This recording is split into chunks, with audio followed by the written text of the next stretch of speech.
আসসালামু আলাইকুম হিন্দু ভাইদেরকে আদাব। শুরু করিতেছি মহান আল্লাহর নামে, যিনি পরম করুণাময় এবং অত্যন্ত দয়ালু। আজকে প্রথমে বাজারের যে ব্যাক্স, আমাদের যে বাজারের সমিতি, তাদের প্রধান সমস্যা হচ্ছে গিয়ে যানজট এবং এই বালুর গাড়ির সমস্যা।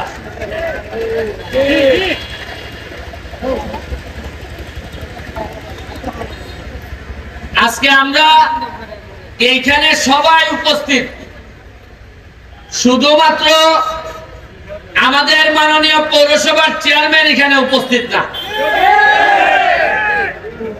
হয়তো ওনার ব্যক্তিগত কোনো কাজ থাকতে পারে, আমার জানা মতে ওনারে দাওয়াতও দেওয়া হয়েছে, তো সামনে থাকলে হয়তো আমি বলতে পারতাম।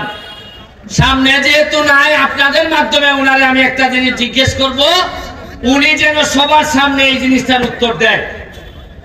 যদি এই বালুর গাড়ির বিরুদ্ধে ব্যবস্থা নিতে হয়, প্রথম এই ব্যবস্থা নেওয়ার মালিক হচ্ছে গিয়ে পৌরসভার চেয়ারম্যান। আমি প্রথমে ওনার কাছে জানতে চাই, অনেকে বলা বলি করে যে আপনি নিজেও নাকি এই বালুর ব্যবসার পার্টনার হয়েছেন। আপনি আগে জানান যে আপনি নিজে এই বালুর ব্যবসার অংশীদার কিনা। যদি আপনি বালুর ব্যবসার অংশীদার হয়ে থাকেন, তাইলে আপনার কাছে আর আমরা বিচার দিব না।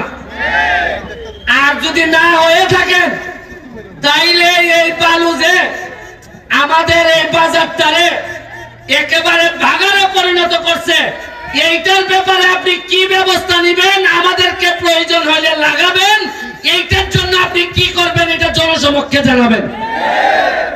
আর নাইলে আমরা আটকাই দিব।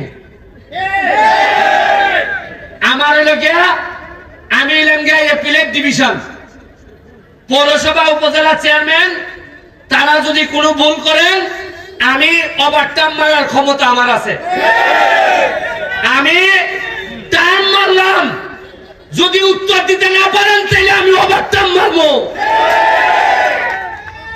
আমার দায়িত্ব, আমি শপথ নিছি এই সোনারঘাটের মানুষে শান্তি দেওয়ার জন্য। আমি শপথ নিছি। আমি শপথ এইভাবে নেই নাই যে বালুর ব্যবসাটা আমি পার্টনার হইব, ওইয়া 1 লাখ টাকা লাগাইলে মাসে 2 লাখ টাকা পাইব।